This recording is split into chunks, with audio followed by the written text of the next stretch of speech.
Cherry pie hit me straight in the face, the cream sliding into my eyebrows and ears. I even felt the crust crunch against my teeth. I was wearing my red reindeer sweater, the one Mary gave me on our very first New Year together. On the TV in the living room, the countdown was flashing numbers, and on my cheeks, sweet, sticky tracks were running down, while my own family laughed. "What are you doing, Ethan?" I whispered, blinking against the sugary sting. "Doing what you should have done years ago," my son smirked, holding the empty plate. "Stop acting like you matter." Someone clapped, someone whistled. My daughter-in-law, Madison, leaned toward Melissa with a grin. "Look at his sweater. Even the reindeers are crying." "Grandpa, you good?" My grandson lifted his phone, snapping a picture. "Viral!" The smell of cinnamon and vanilla, the same smell I had worked so hard to fill the house with all morning, now came from me, like I was a walking donut stand. Crimson stains dripped on the carpet. I grabbed a napkin, tried to wipe the cream from my sweater, but it just smeared, turning the reindeers into pink blots. I said no talk about inheritance tonight. I had reminded them calmly when we sat down. "This is my 70th. Let's just be a family for once." "We'll be family when it's fair," Melissa snapped. "When you finally decide about the apartment." "He's stalling," one of the sons-in-law muttered. "Old man just wants attention." When I stood to take the empty pie dish back to the kitchen, I heard the whisper behind my back. "Once he's gone, the place is ours. Ours, baby, this year for sure." I came back and said firmly, "Enough. Not tonight." "Or what?" Ethan leaned forward. "You'll ground me? I'm 40, Dad." "Or you'll leave the table," I said. "No, you will," he shot back, grabbing the second pie. I didn't even have time to blink. Laughter burst out like a cork popping. In the kitchen, the clock ticked. Outside, someone set off fireworks, red sparks flashing in the glass.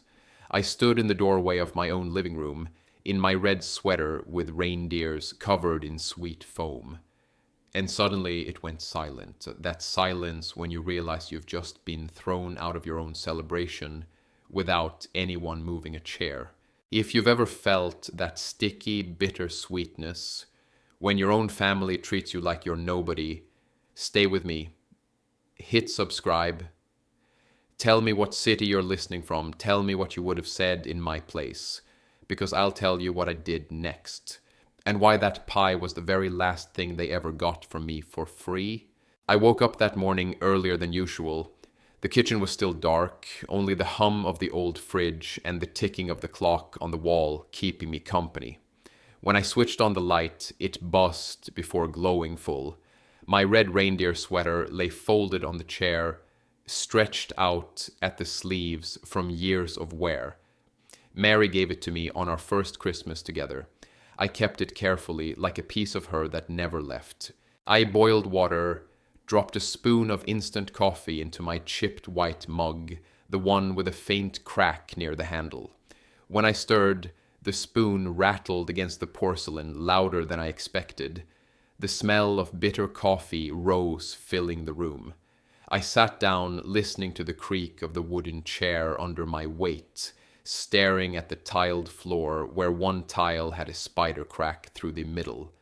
Small things like that don't matter to kids today, but I always noticed them. The window above the sink showed a pale blue sky with streaks of frost on the glass. Winter in Chicago suburbs always had that sharp edge in the air, like the world was made of glass ready to break. I slipped on the sweater, even though it was a little tight around the waist now. It was warm, comforting. Around 9, I pulled on my coat and walked down to the mailbox. The snow crunched under my shoes. The neighbor's dog barked 2 houses over. My neighbor Carl was standing by his own box, puffing warm air into his hands. "Morning, Richard," he called. "Morning, Carl. Big day, huh? 70, congratulations." "Thanks," I said, smiling faintly. He shook his head. "Wish my kids still cared to gather for birthdays. You're lucky." I just nodded, not trusting myself to answer. Back inside, I set a frozen pie crust on the counter to thaw. Mary's recipe card was tucked in the drawer, her handwriting still clear. 2 cups cherries, half cup sugar, pinch of cinnamon. I used to watch her make it, her hair falling across her face, humming to herself. I could almost smell the sweetness already, even before I started. Later, I drove to Walmart. The heater in my old Buick rattled, and the windshield had a stubborn fog patch. The parking lot was crowded, carts bumping, people rushing with last minute New Year's shopping. Inside the store, I picked up sugar, flour, a bag of apples, and some ground cinnamon. At checkout, the young cashier barely looked at me. Have a good one, she mumbled, eyes on her phone. You too, I said, even though she didn't hear. When I came home, the house smelled faintly of last night's leftover soup. I heated it, sat with the bowl at the table. The soup was cold in the middle, salty, not very good, but it filled me. I looked at the old photo album I had left on the counter. The plastic cover was cloudy with age. Inside, photos of Ethan and Melissa as kids blowing out candles, smiling with missing teeth, and one of Mary holding Ethan as a baby, her face bright and alive. I closed the album gently. The sound of the fridge kicking in again echoed through the silence of the house. I sighed, took another sip of the bitter coffee, and stared at the sweater stretched over my belly. Tonight I would wear it proudly. Tonight I thought we would be family again. By late afternoon the house smelled of cinnamon and roasted chicken. I laid out plates, polished the old silverware Mary had insisted on keeping. The reindeer sweater felt snug but familiar, like armor. I even set out candles, though I doubted anyone would notice. The doorbell rang sharp at 5. My daughter Melissa walked in first, brushing snow from her coat, her husband right behind her. Dad, she said quickly, no hug. You turned the heat up again, huh? It's stuffy in here. I shrugged. Oh, cold outside. She gave me a look, then turned to her husband. Told you. He keeps it like a sauna. Soon, Ethan arrived with Madison and the kids. The teens didn't even take off their earbuds. One of them laughed, pointing at me. Grandpa, that sweater... Seriously? You've had that since forever. Madison smirked. It's festive, she said, though her tone was anything but. At the table, I poured sparkling cider for the kids, wine for the adults.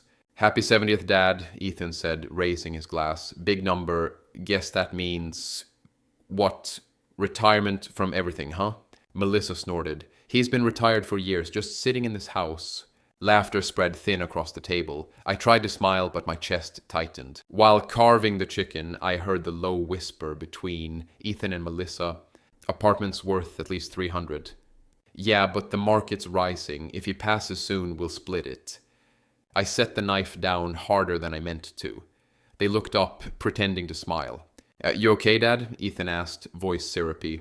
Fine, I muttered, pushing the chair back. In the kitchen, I rinsed my hands, staring at the dark window. Outside, fireworks popped early, red sparks scattering in the glass. Behind me, laughter again, louder now, like I wasn't there at all. When I returned, Melissa was telling Madison, honestly, he doesn't need all this space. It's too much for one old man. I heard that, I said quietly. She looked at me unapologetic. Well, it's true. The teens giggled, shoving each other, one whispering, Bet Grandpa leaves us nothing but bills. Ethan tapped his glass with a fork. Come on, let's toast again. To the future. Their future, not mine. I forced a smile, lifted my glass, the reindeer on my sweater stretched tight across my chest. I thought of Mary, her voice telling me years ago, don't ever let them forget who you are. I sat down, the chair creaking, and realized this night wasn't going to be the warm celebration I had imagined. It was going to be something else entirely. The room was too warm and too loud. TV flashing the New Year's countdown trailers, forks pinging on plates, the dull thud of bass from someone's phone speaker. I stood to refill the sparkling cider and heard it again. Whispered, careless, close enough to taste. Once he's gone, we split the place. Ours, finally. I set the bottle down. Not tonight, I said. No talk about the apartment. Not on my birthday. Ethan leaned back in his chair like a king in a cheap throne. Then when, Dad? You planning to live forever? Madison smiled without warmth. We're being practical. Melissa twirled her ring. It's just paperwork. You act like it's sacred. I looked at the table I had set that morning. Mary's old silverware. The reindeer napkins I found in the back of a drawer. Cinnamon breathed from the oven. The reindeer on my sweater stretched when I exhaled.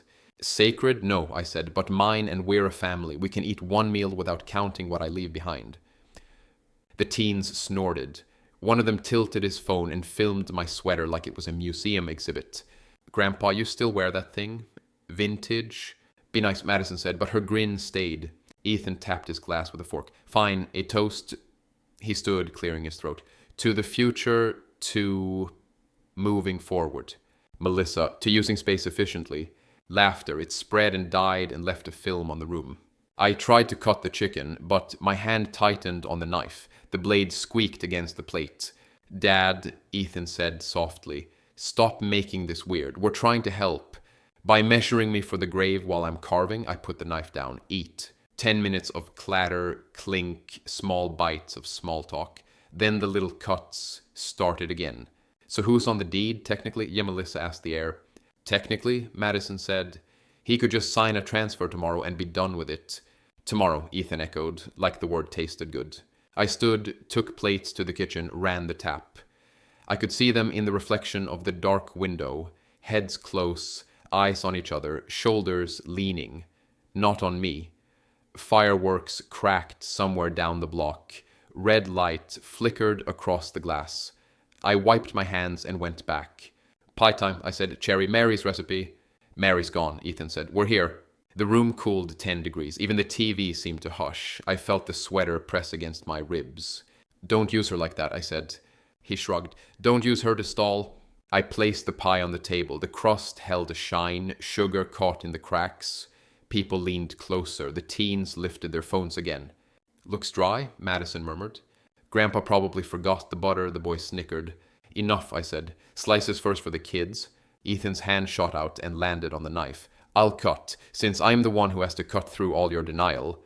I put my hand on the dish steady. I got it. He didn't move. You got nothing. Melissa laughed, short and sharp.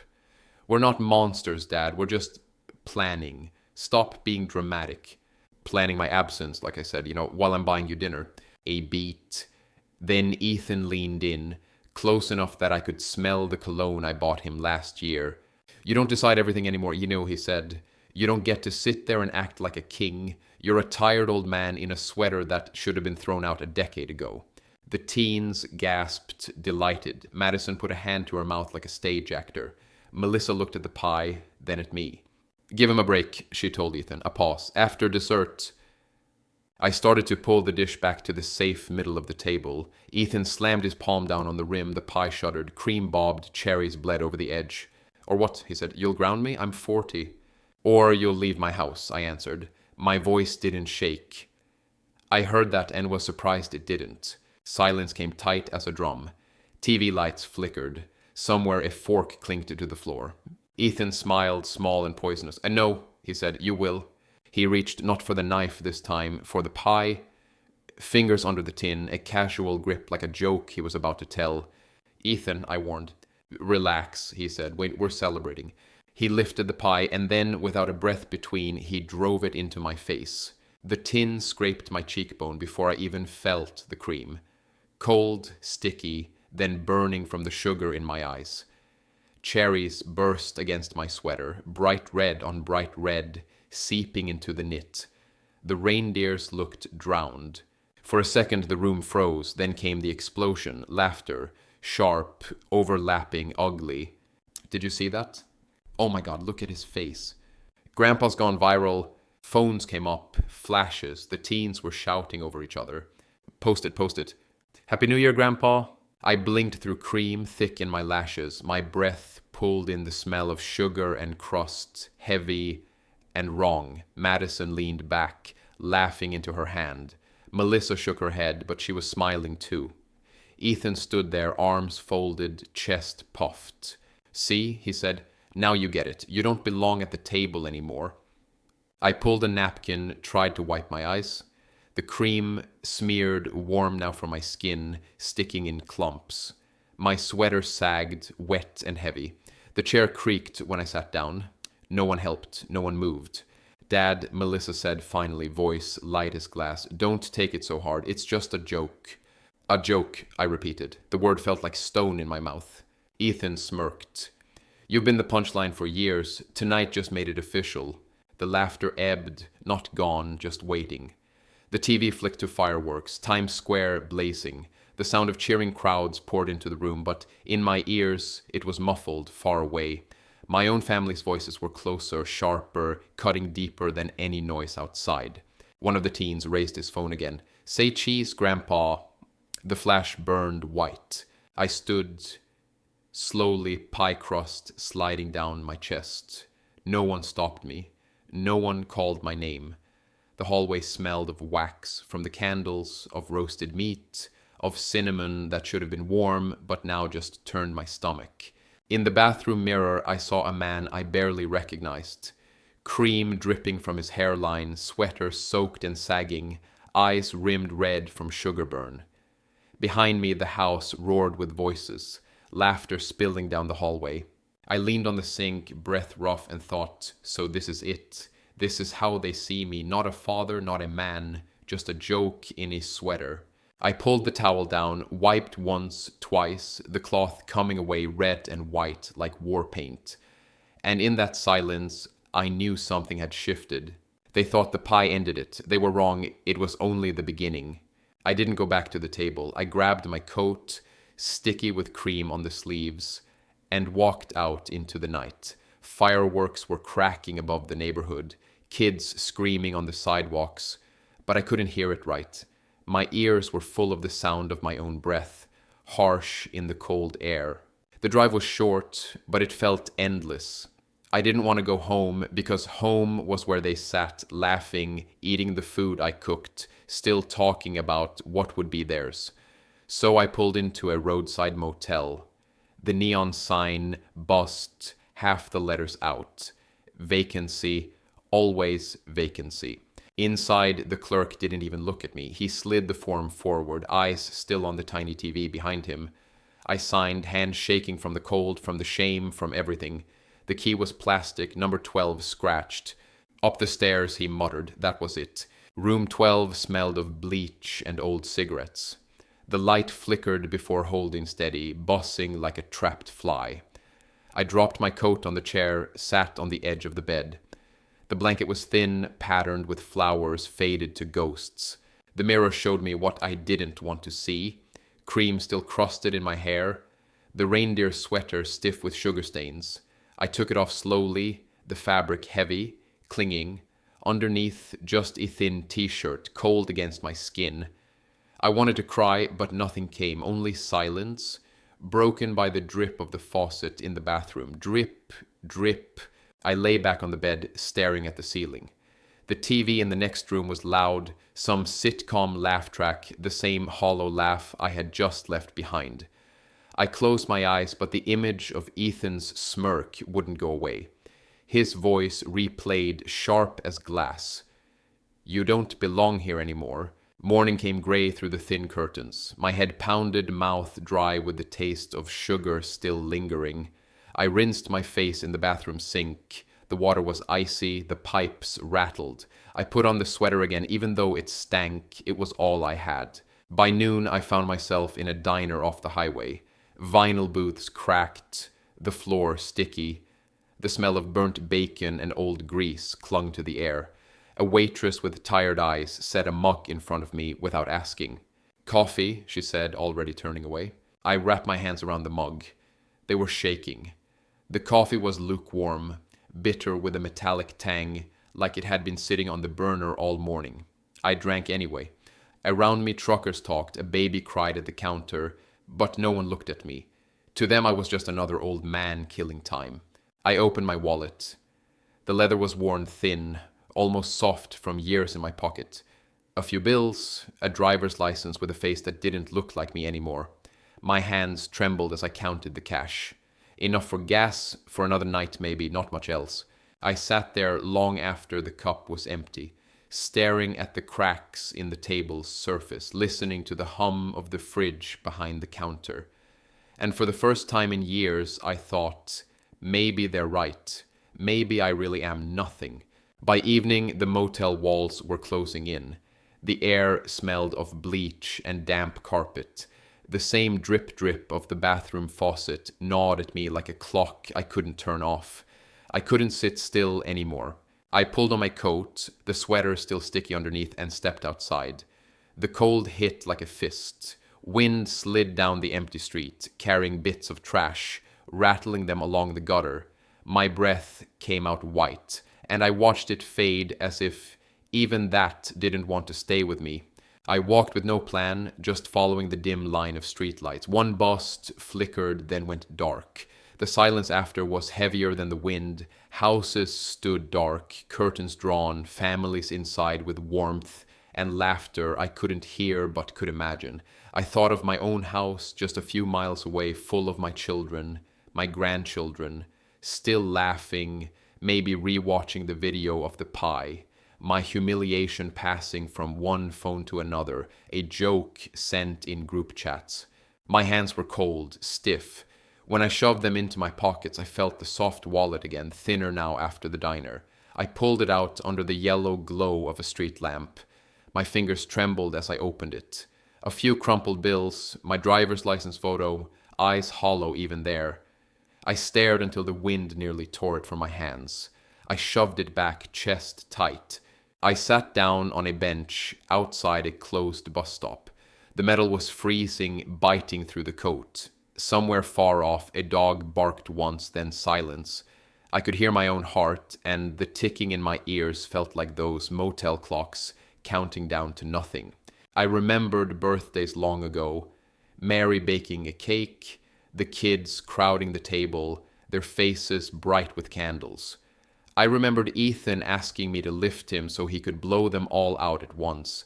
I remembered Melissa tugging on my sleeve, begging for another slice. And now those same voices told me I didn't belong, that I was just a burden. I stayed on that bench until my legs went numb. Finally, I stood and walked back to the motel. The neon sign buzzed overhead, casting sick red light on the wet pavement. Inside, the hallway smelled of old cigarettes. I unlocked room 12, the key scraping, and went in. The room greeted me with the same silence, the same flickering bulb. I sat on the bed, sweater heavy on my shoulders, and listened. The faucet dripped, the clock ticked. The TV in the next room laughed and laughed. I pressed my hands together, knuckles white. Maybe they were right, maybe I was nothing now. But even as that thought cut me, something else stirred. A spark, faint but there. A whisper in my head, no, not nothing, not yet. The motel room smelled of bleach and regret. But the next morning I knew I couldn't just lie there anymore. My sweater was stiff with sugar stains, the reindeer frozen mid-run across my chest. But I put it on anyway. It felt like armor, even dirty. I called a number I hadn't dialed in years. Old friend of a friend, a lawyer named Harris, who had once helped me with Mary's medical paperwork. The receptionist's voice was sharp and rushed. "Mr. Harris has a free slot at 11. Don't be late." I wasn't. I walked into the office early, the waiting room smelling of cheap coffee and paper dust. A copier hummed in the corner. I sat on a vinyl chair that creaked under me. The table in front held old magazines, corners curled, pages smudged with fingerprints. When they called my name, I followed the secretary past glass doors into Harris's office. He was older than I remembered, glasses slipping down his nose, hair thin but tidy. Papers stacked in neat towers on his desk. He waved me to sit. The chair groaned as I lowered myself.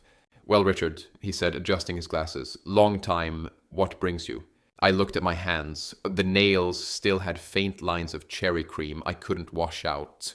"I want to make sure my kids inherit nothing." He blinked. "That's a strong opening. I'm done being their wallet. I want the apartment sold, the proceeds donated. Children's home, veterans fund, anywhere but them." Harris leaned back, the chair squeaking. "It can be arranged. You'll need to sign here, here, and here." He pushed a folder across, the paper crisp, the smell of ink sharp. I pulled the pen from its holder. It slipped in my fingers. My hand shook as I signed the first page. By the third, there was ink smudged on my fingertips. "You're sure?" he asked. I met his eyes. More sure than I've been about anything in years. The rest was numbers, clauses, signatures. I signed until my wrist ached. At the end, Harris stacked the papers neatly, tapped them on the desk. It'll take a few weeks to finalize, but the path is clear. I stood, the chair scraped against the floor, the sound loud in the quiet office. I picked up the folder he handed back, the plastic bag crinkling as I slid it inside. "Thank you," I said. My voice was rough. He nodded, eyes soft. "You deserve peace." Outside, the air smelled of exhaust and cold wind. I held the folder tight under my arm. For the first time since that night, I felt something like control. I didn't go back to the motel that night.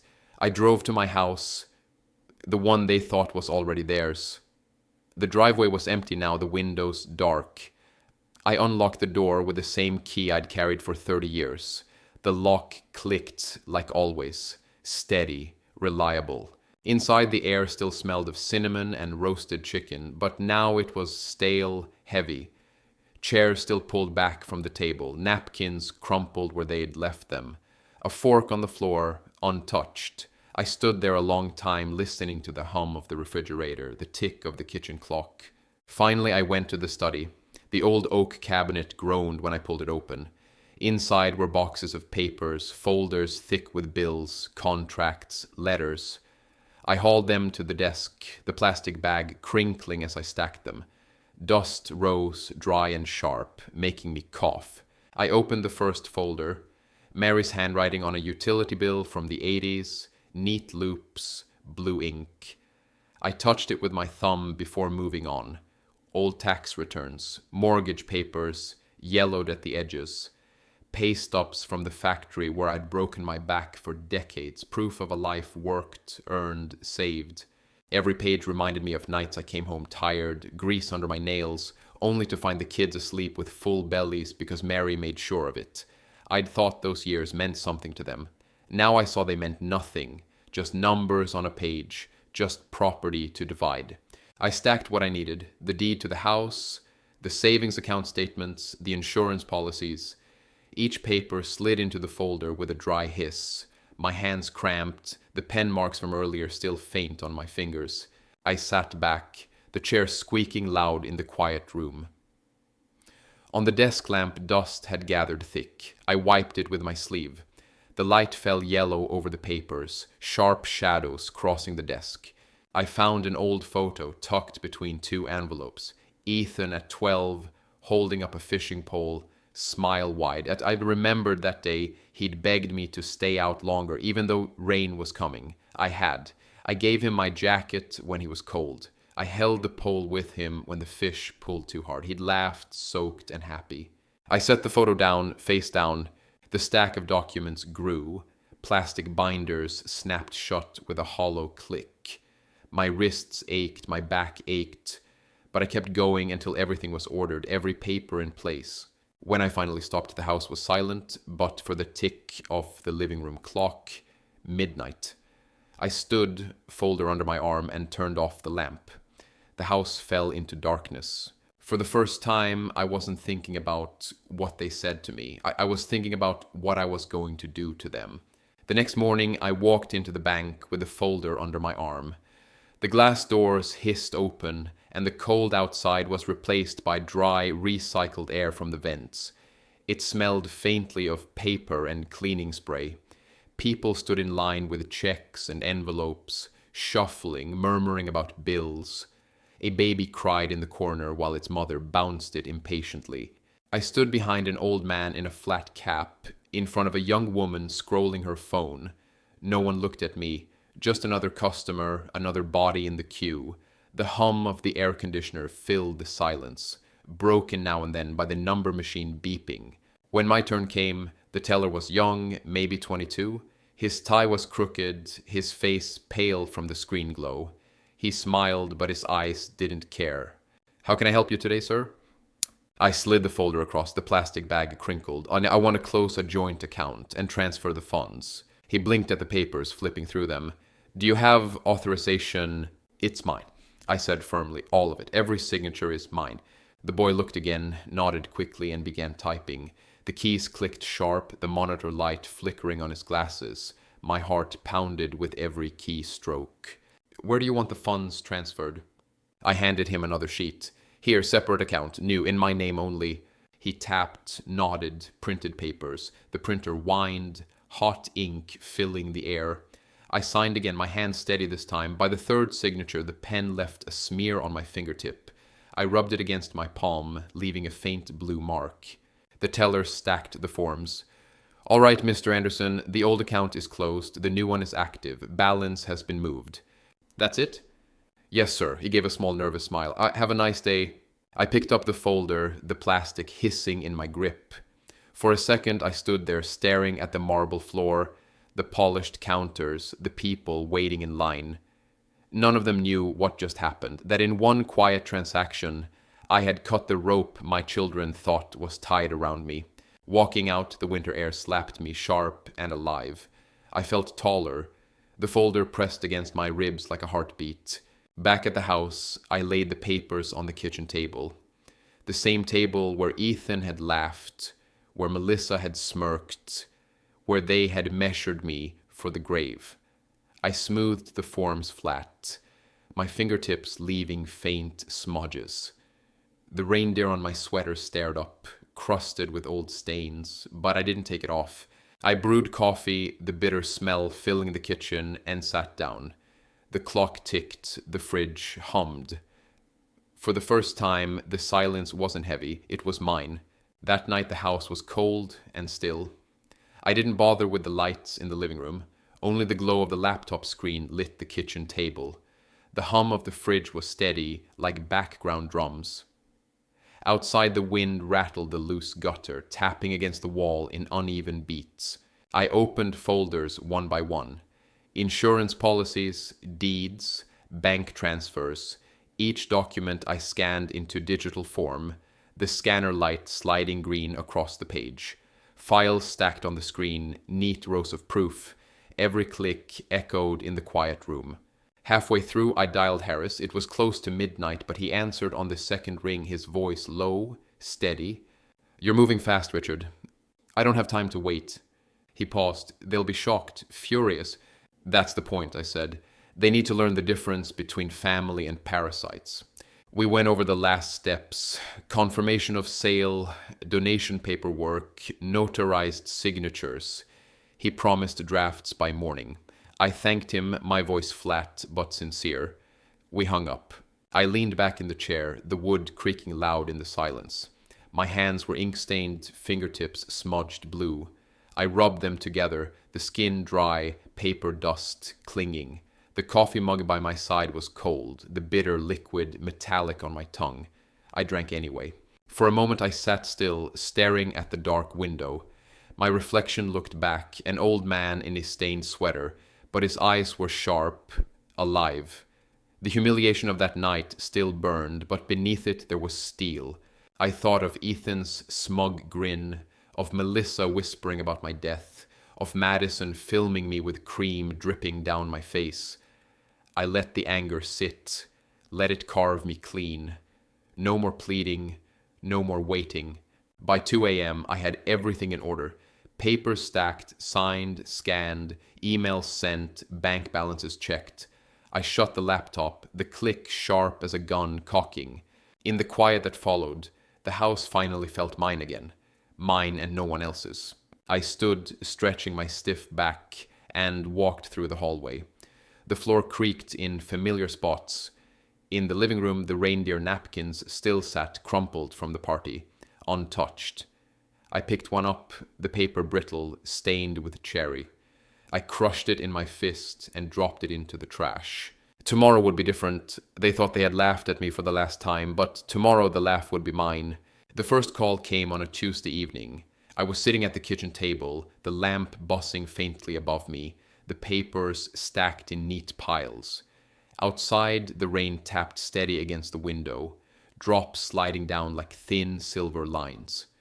The phone buzzed across the table, screen lighting up with Ethan's name. I didn't answer. The second call came right after, then a third. Finally, I let it ring out and listened to the voicemail chime. His voice came loud, rushed, the background sound of a TV game show bleeding through. Dad, call me back. We need to talk. Something's wrong with the account. Just call me back. I set the phone face down. The rain grew heavier, drumming against the glass.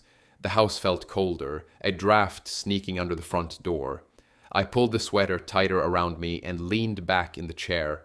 2 hours later, another message, his tone sharper this time. Dad, what did you do? The money's not where it's supposed to be. Melissa checked too. We need answers. Don't ignore me. I poured coffee, the smell bitter filling the kitchen. The mug warmed my hands, but the inside of me stayed cold. I let the voicemail play again, softer this time, like background music. Then I deleted it. The next day I went out. The rain had stopped, but the sidewalks were wet, shining under the gray sky. I walked to the corner cafe, the one with scratched tables and old posters curling on the walls. The bell above the door jingled as I entered. The place smelled of burnt toast and dish soap. I ordered plain eggs and coffee, sat near the window. At the table behind me, 2 men talked loud, careless. I didn't mean to listen, but their words cut clear. Anderson family? Yeah, messy. The son's been bragging about money for months. Now he says the old man pulled it all. Can you imagine? You guess he thought he had it in the bag. Laughter, short, sharp. I stirred sugar into the bitter coffee, listening without moving. The spoon clicked against the cup. My reflection in the window was faint, watery, but my eyes looked steady. Back home that evening, the phone buzzed again, rolling across the table from the vibration. I watched it light up. Ethan's name, then Melissa's. I didn't pick up. Each ring seemed longer than the last, echoing through the empty rooms. By nightfall, the house was quiet again, except for the creak of the old floorboards and the tick of the wall clock. I sat in the dark, the only light the faint red of the modem on the shelf. My phone blinked with missed calls, but I left it there, untouched. For once, silence felt like power.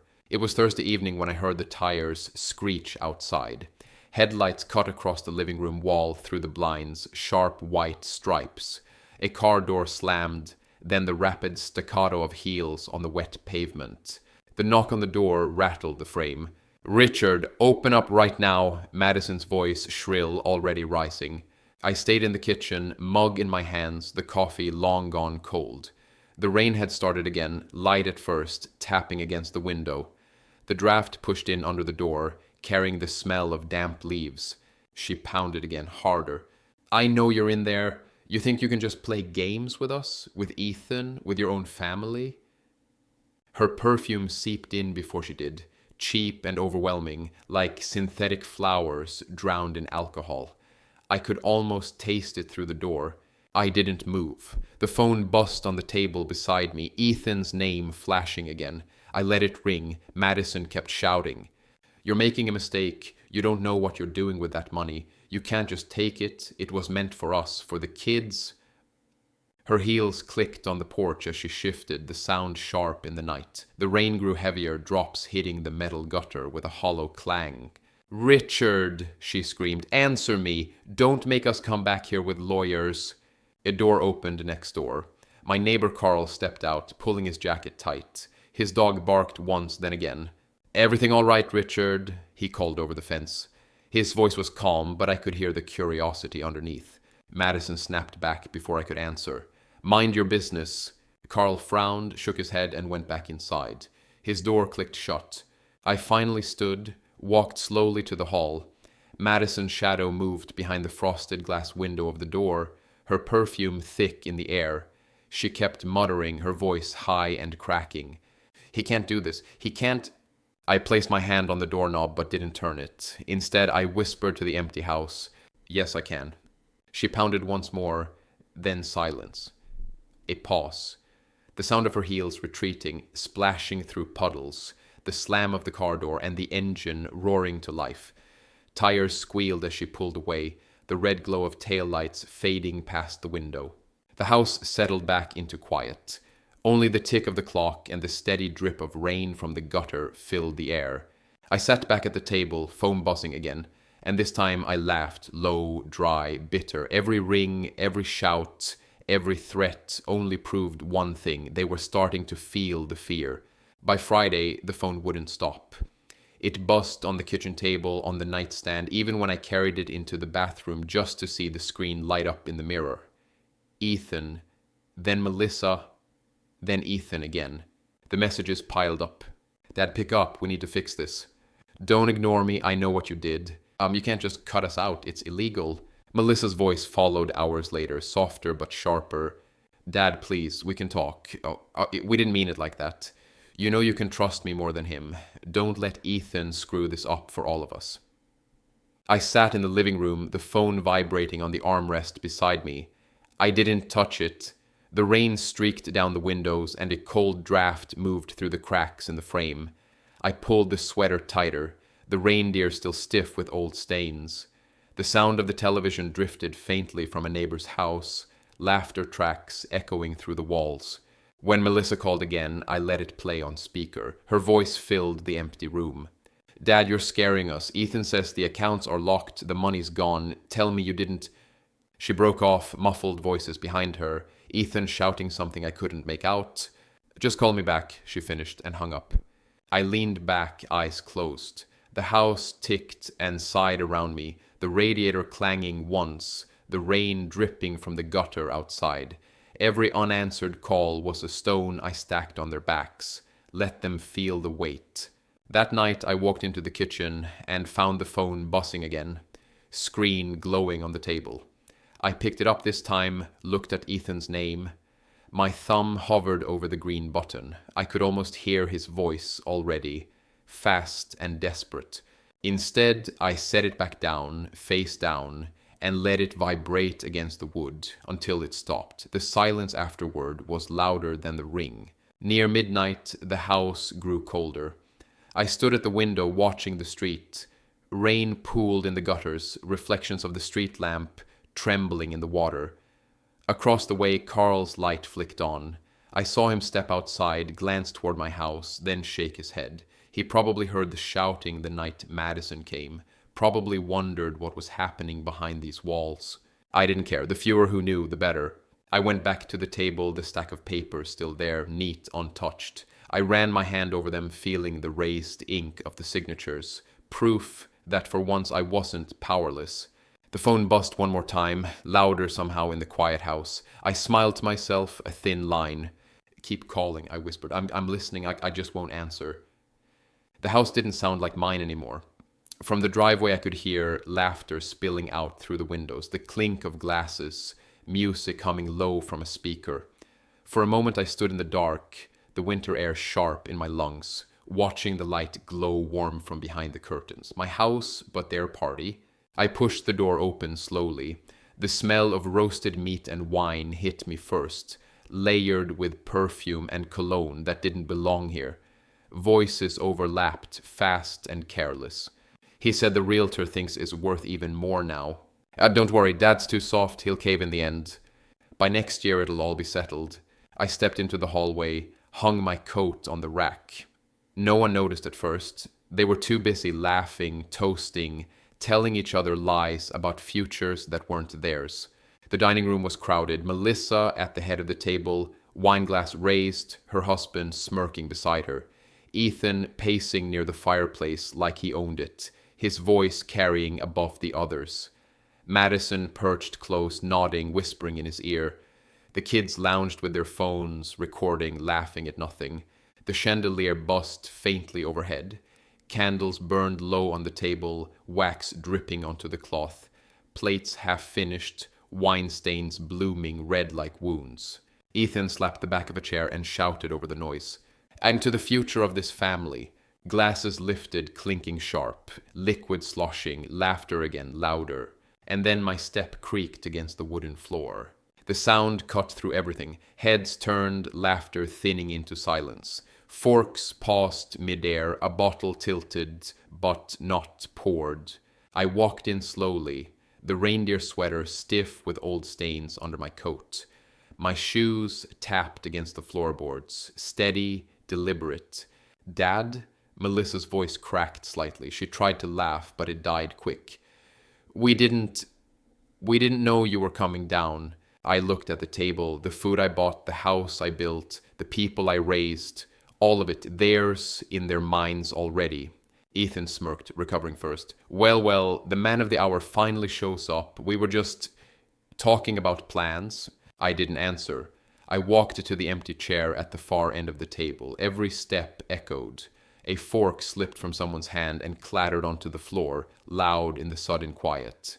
I pulled the chair out. The scrape of wood against tile seemed to drag forever. I sat down, folded my hands on the table. My eyes moved over each of them. One by one, they shifted in their seats. The laughter was gone now. Only the sound of the clock ticking on the wall, and the faint hum of the speaker no one bothered to turn off. I reached for the glass nearest me, poured water slowly. The trickle filled the silence, steady, calm. Then I lifted it, held it without drinking. No words yet, just silence, and every eye on me. The silence pressed tight, heavy, like the air before a storm. No one moved. Ethan finally cleared his throat, the smirk flickering but not gone. "Well," he said, trying to sound casual, "since you're here, maybe we can all be civil, talk about the future." Melissa nodded quickly, voice thin. "Yes, Dad, we want to make sure you're comfortable, that everything is settled properly." The words hung there, trembling. No one believed them. Then, from the table, a phone began to buzz. Loud in the quiet, rattling against the wood. Heads turned, Madison snatched it up, eyes flashing as she read the screen. Her smile collapsed. "What is it?" Ethan asked sharp. She hesitated. The screen's glow lit her face pale. Finally, she shoved it toward him. "It's the bank." Ethan grabbed the phone, pressed it to his ear. "Hello, yes, this is..." His voice cracked, then hardened. "What do you mean closed? What do you mean transferred?" The room froze. Every guest leaned closer without meaning to. Melissa's hand shook, wine spilling dark onto the tablecloth, spreading like blood. One of the kids muttered, "Oh my God," under their breath.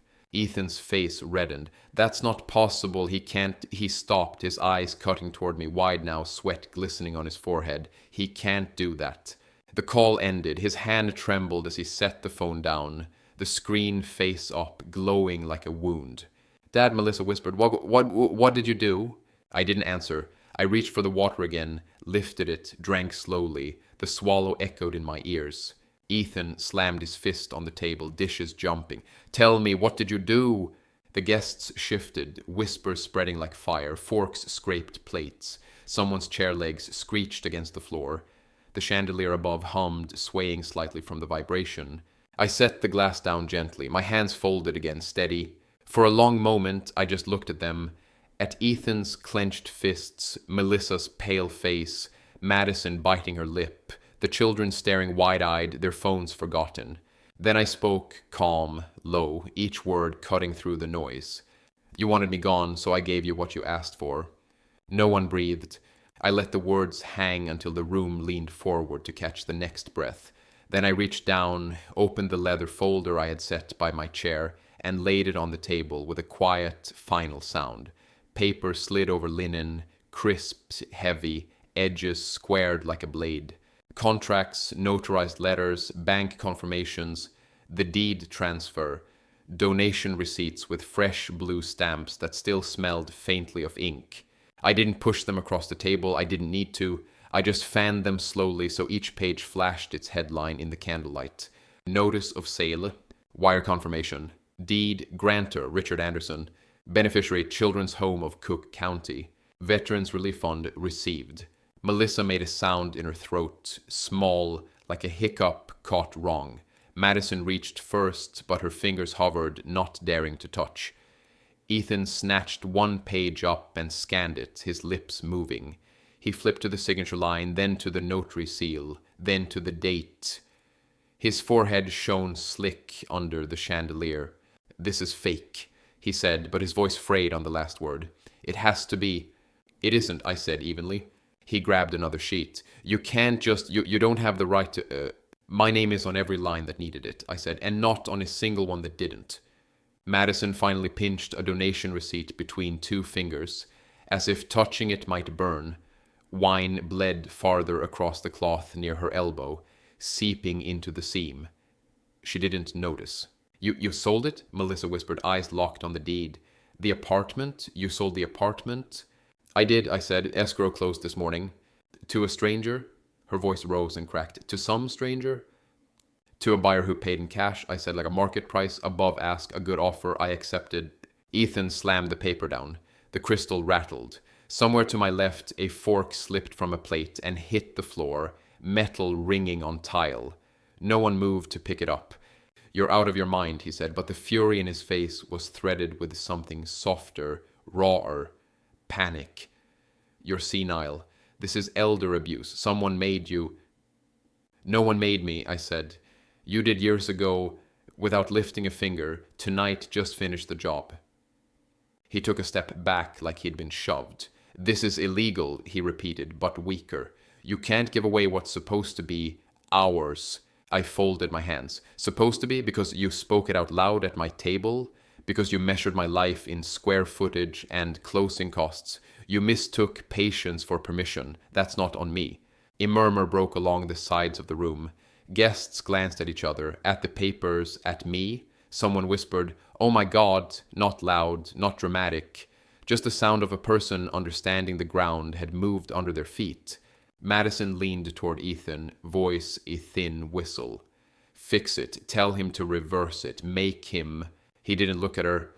"Dad," he said, forcing his mouth to a pleading shape. "Come on, this is family. We were angry. We said things. You can't punish the kids for "I'm not punishing anyone," I said. "I'm choosing who I help, the way I should have, long ago." Melissa's hand crept toward the donation receipt. Again, this time landing flat on the stamp like she needed the solidness. Her eyes shone wet. "But us, your own blood?" I let the question sit.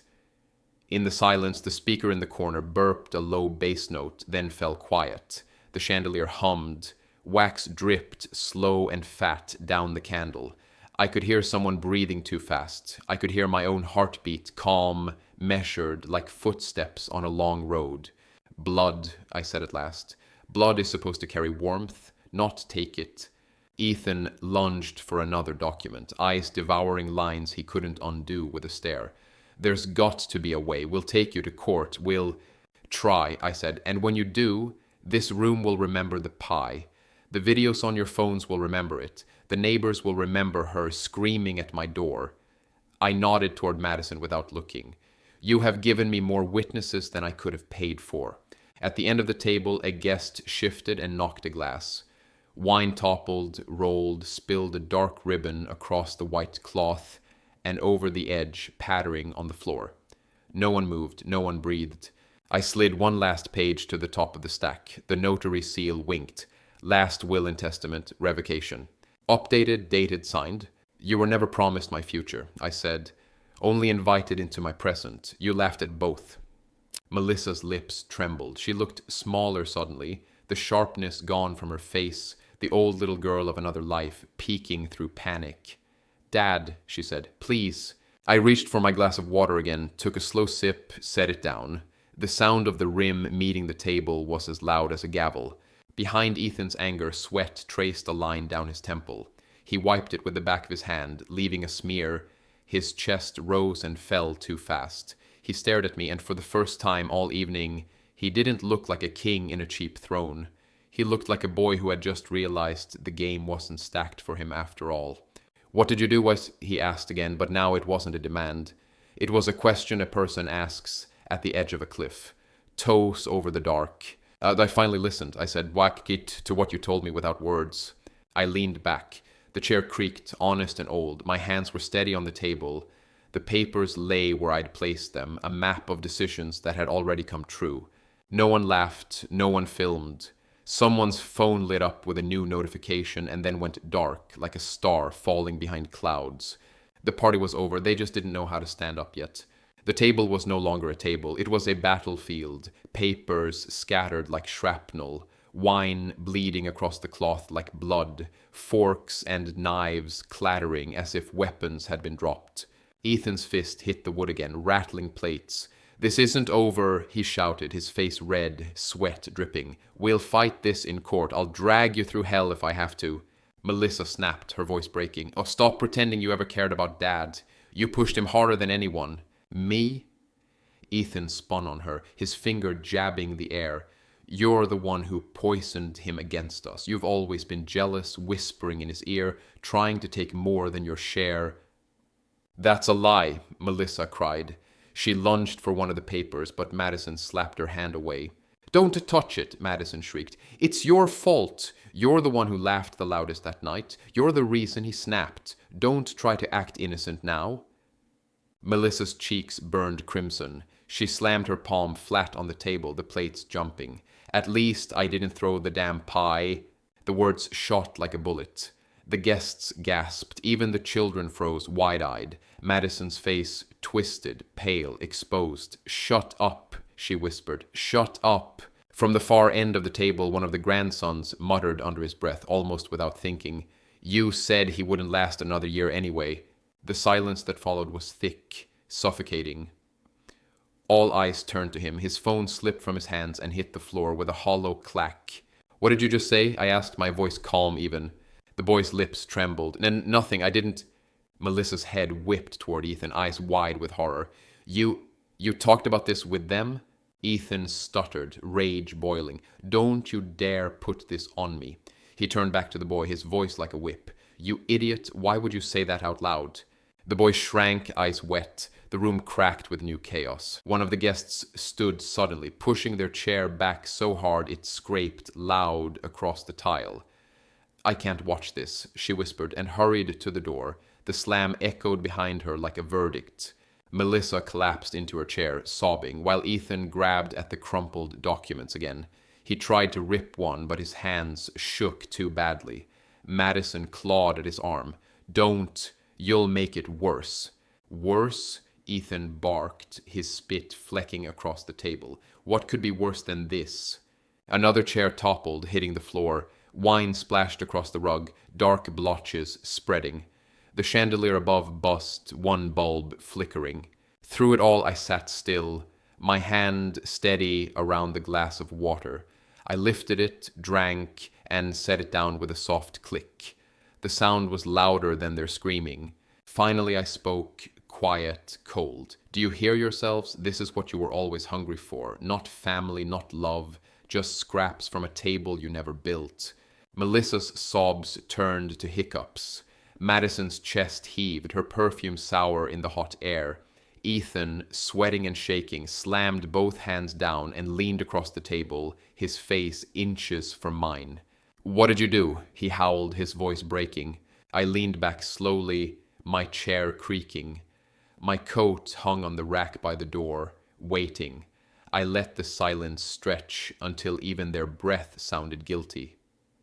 Then I stood, straightening, old bones but firm. "You wanted me gone?" I said. "Now you have it." Melissa's tears dripped onto the tablecloth. Ethan's jaw worked, but no sound came. Madison stared at the floor, eyes empty. The boy still clutched his phone like a stone. I walked to the door. The knob was cool under my palm. I turned once, looked back. My voice was steady, calm as stone. "Remember this night," I said. "Not because you lost money, because you lost me." The door opened, cold rain swept in, putting out the last candle with a hiss. I stepped outside, the storm soaking my coat. Behind me, the door shut with a final thud. Inside, I knew there would be screams, broken plates, accusations, but none of it mattered anymore. For the first time in years, I wasn't the one left behind. A phone on the far end began to ring again, vibrating in frantic little hops. Madison snatched it up, jabbed the screen, then put it on speaker without thinking. "This is First Western," a man's voice said, clipped professional. "We're just confirming per the signed instructions on file. Funds have been transferred in full and the former joint account is permanently closed. There is no reversal pending." The room didn't breathe. Then someone whispered, "Oh my God," like a prayer that arrived too late. Ethan lunged for the phone, stabbing at the speaker. "No, you don't understand. He was coerced. Sir, we can't discuss further details without the account holder." The line clicked. The call died.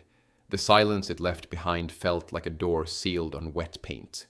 Madison turned on Melissa in an instant. "Why didn't you stop him? You're his daughter. He listens to you." Melissa flared. "Stop him?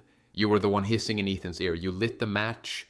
"At least I didn't throw a pie," Melissa shouted to the whole table, her voice cracking into a laugh sob that hurt to hear. A fork fell again, another clear metallic note on the tile. No one picked it up. Ethan tried a different angle, voice dropping to a tremble. "Dad, think about the grandkids." His palm opened toward the children, like an actor presenting a chorus.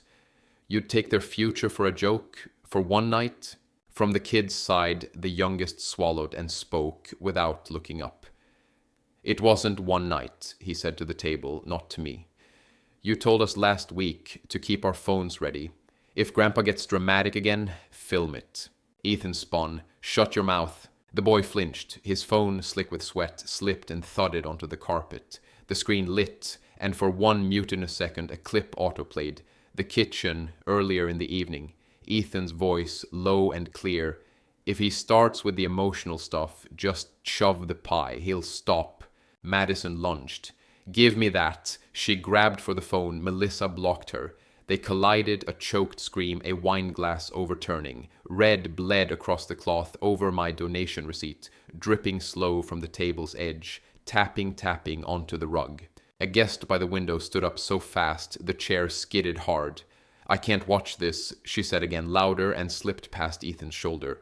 He moved like he might stop her, then thought better of it. The front hall filled with the soft syllables of her apology to no one and the colder slam of the door behind her.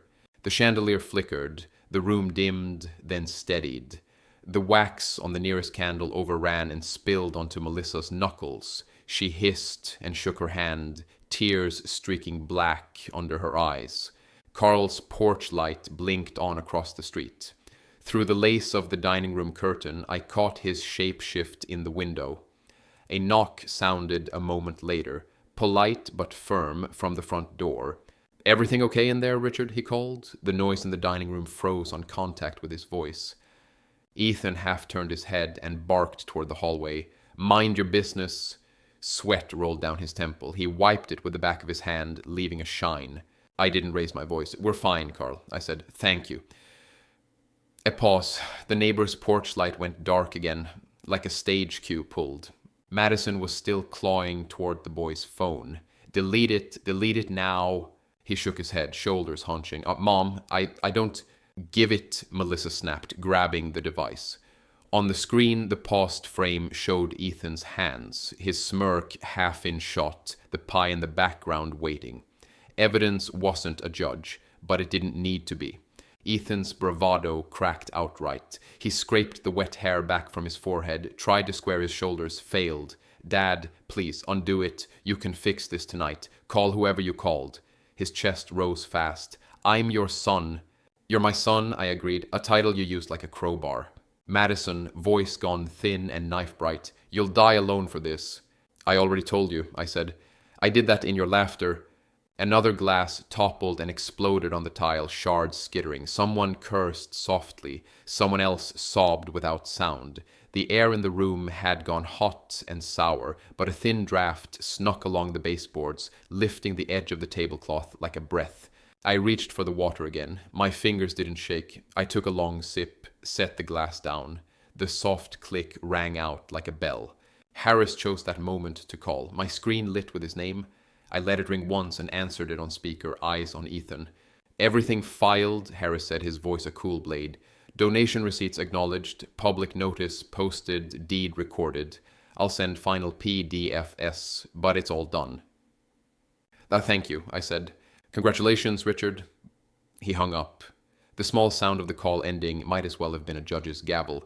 Madison sagged into her chair, mascara broken, the tough edge collapsing. What are we supposed to do? She whispered to no one. What are we supposed to do now? Work, I said. Melissa wiped her face with the back of her wrist. We were cruel, she said suddenly, voice scoured clean. We were cruel, I'm sorry. She looked at me like a girl again, just for a breath. But can you... Not all of it? Not everything? I let the apology sit on the table between us with the spilled wine and the broken glass and the ruined linen. I let it breathe and shrink until it fit the shape it had earned. You will not starve, I said at last. You will simply not feed on me. Ethan's eyes went flat, then glassy. He swayed a little, put a hand to the chair back, missed. The sweat on his forehead shone clear in the chandelier's light. When he found his voice again, it came small. What did you do? He asked for the last time, like a man asking the ocean to explain itself. I stood. The chair's legs scraped back, a simple, honest sound. I took my coat from the rack, slid one arm in, then the other, slow. Button by button, the front closed under my fingers. I turned to the table. "Remember this night," I said. "Not because you lost money, because you showed me who you were." Ethan made a sound that wanted to be a word and died in his throat. Melissa folded in on herself, shoulders shaking. Madison stared at the red-drowned cloth as if she could call the stain back into the bottle. I reached for the doorknob, cold metal under my palm. The lock clicked softly. The door opened onto rain and night and air that hadn't been breathed by anyone else yet. I looked back once, not to memorize, but to confirm. "You wanted me gone," I said. "Now you have it." Then I stepped into the storm. I thought the night was over. I thought the storm had taken the last of it, leaving only the sound of rain and the soft creak of my shoes on wet pavement. I reached my porch an hour later, the street empty, lights dead in every house except mine. The key turned in the lock, the door opened, and there he was, Ethan. Sitting in my chair at the kitchen table, his shirt soaked, hair plastered, eyes red and wild. A half-empty bottle of wine leaned beside him. "You ruined us," he whispered, his voice torn raw. "You think you won, but you ruined us." He slammed his palm flat on the table, the sound sharp in the quiet house. A fork fell from the edge and hit the floor, metal clanging. I didn't move. I hung my coat, stepped inside. The smell of wet wool and old wine clashed in the air. "You can still fix it," he said, leaning forward, sweat dripping. "One call, one signature, you can give it back." I poured myself water, slow, the glass steady in my hand. His eyes followed every motion. "I'm not giving it back," I said. His face twisted, rage and despair tearing him apart. He gripped the bottle's neck like a weapon, knuckles white. For a moment I thought he'd swing it, smash it, shatter the night one last time. But he didn't. He slammed it down hard enough the glass cracked but didn't break. Then he stood, his breath ragged, chest heaving. "You'll die alone," he spat, "and we'll make sure everyone remembers you that way." He stormed past me, the door flung open so hard it smacked the wall. The wind rushed in, scattering the last papers that lay on the counter. I didn't chase him. I closed the door slow, set the lock, and picked up the cracked glass bottle left behind. Wine dripped onto my hand, sticky, metallic. I wiped it off on the reindeer sweater still draped over the chair. The stain bloomed red again, darker this time, soaking into the wool like it belonged there. I looked at it, at the ruin that would never wash clean, and I smiled, black,